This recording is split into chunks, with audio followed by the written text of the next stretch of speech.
Welcome to The Explainer. Today, we're throwing Medtronic, an absolute heavyweight in the healthcare space, into the ultimate analytical gauntlet. We aren't just skimming through a standard earnings report here. We are going to apply the timeless, rigorous investment frameworks of true market legends to figure out if this medical technology titan actually deserves a spot in your portfolio. Here's our roadmap. We're going to kick things off with a quick company snapshot, then view Medtronic through the specific lenses of Warren Buffett, Peter Lynch, and Benjamin Graham, before running our own DCF and alternative valuations, and finally wrapping it all up with a concrete, actionable recommendation. All right, Part 1, the Medtronic Company Snapshot. Let's get our baseline facts straight. So, where does the stock sit right now? It's trading at $82.80 with a massive market cap of $105 billion. It's a foundational player in global healthcare. But check out that dividend, a very solid 3.46% yield. And get this, they've been raising that dividend for 49 consecutive years. With a payout ratio sitting comfortably at just 48%, they've got plenty of breathing room to hit year 50 and officially become a dividend king. Pretty wild, right? Moving on to Part 2. Let's look at this through the Warren Buffett lens.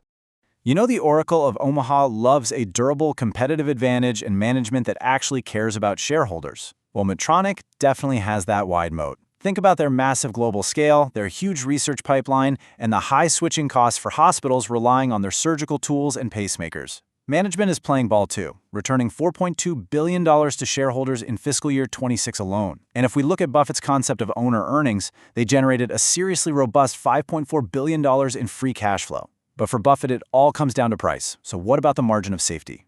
If we assume a conservative 5% growth rate, which aligns nicely with long-term analyst estimates, and apply a 9% discount rate, Buffett's intrinsic value lands right around the $90 to $95 mark.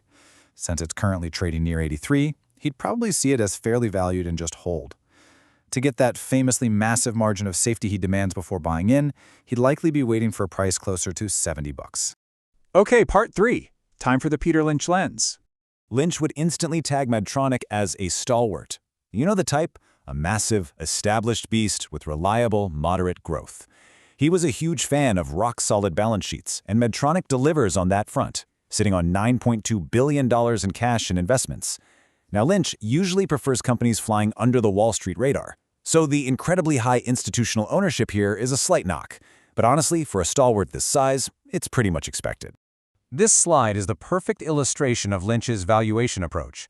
Relying on the standard PEG ratio, price to earnings divided by growth, we take their EPS of 5.53, getting a PE of about 15. Divide that by their roughly 5.8% expected organic growth, and you get a PEG of 2.58, which looks a bit pricey. But Lynch loved to adjust this for stalwarts that pay big dividends.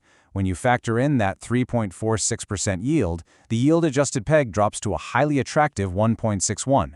For Lynch, anything under a 2 for a stalwart is a solid hold or a great buy for income compounding. Next up, Part 4, the Benjamin Graham lens. Let's put Medtronic through Graham's totally uncompromising defensive investor checklist. It passes almost every single test with flying colors. Adequate size? Easy, $105 billion. Strong finances and stable earnings? Yep, highly profitable with $9.2 billion in cash. That 49-year dividend record is flawless. It even sneaks in just under his strict PE limit of 15, sitting at $14.97 based on adjusted earnings. But right at the bottom, it stumbles. The price-to-book ratio is 2.18, which completely blows past Graham's strict ceiling of 1.5. And when we crunch the numbers on Graham's infamous intrinsic value formula using current EPS and book value, it spits out exactly $68.64. So at the current $82 price tag, we've got a negative margin of safety. For a deep value guy like Graham, it's just too expensive. He wouldn't touch this stock without a much steeper discount. All right, Part 5. Let's pivot to some standard quantitative modeling, the DCF and alternative valuations. Building out our discounted cash flow model, we're taking that base free cash flow of $5.4 billion over a 5-year forecast. If we plug in an 8% weighted average cost of capital, or WACC, and a 2.5% terminal growth rate, our base case fair value lands exactly at roughly $90 per share. But look at our sensitivity table. If growth slows down to just 2% and the discount rate bumps up to 9%, that fair value drops to $75. It really shows how sensitive these numbers are to your assumptions. Let's layer in a few other models for context. The dividend discount model, which is super appropriate for a near-dividend king, values the stock at $96, assuming that steady payout continues. Meanwhile, if we look at historical sector average PE multiples, the fair value sits around $94. So both of these alternative models are actually suggesting that today's $82 price tag is a bit of a discount to fair value. Finally, Part 6, Synthesis and Final Recommendation. Let's pull all of this together. Looking at this chart, you can see Medtronic sits comfortably right in the middle. It's wedged between Graham's ultra-conservative, deep value limit of $68 and the more premium valuations generated by our DCF and dividend models around $90 to $96. It's not a screaming bargain, but it's certainly not overvalued. When you balance their unmatched global medical portfolio and incredible dividend consistency against risks like currency headwinds and a slightly elevated book valuation, our final opinion comes out as a solid hold at $82.80. It's fairly valued right now for folks looking for long-term dividend growth, but it lacks that deep value discount that would make it a table-pounding buy today. But the market is always moving, right? So if you're hunting for a highly strategic entry point, keep these trigger prices in mind. If it dips under $80, Peter Lynch's income compounding strategy becomes highly attractive. If it drops under $75, Buffett gets his comfortable margin of safety. And if a major market correction ever pushes this under $60, that triggers Benjamin Graham's deep value margin of safety. Which leaves us with one final thought to ponder.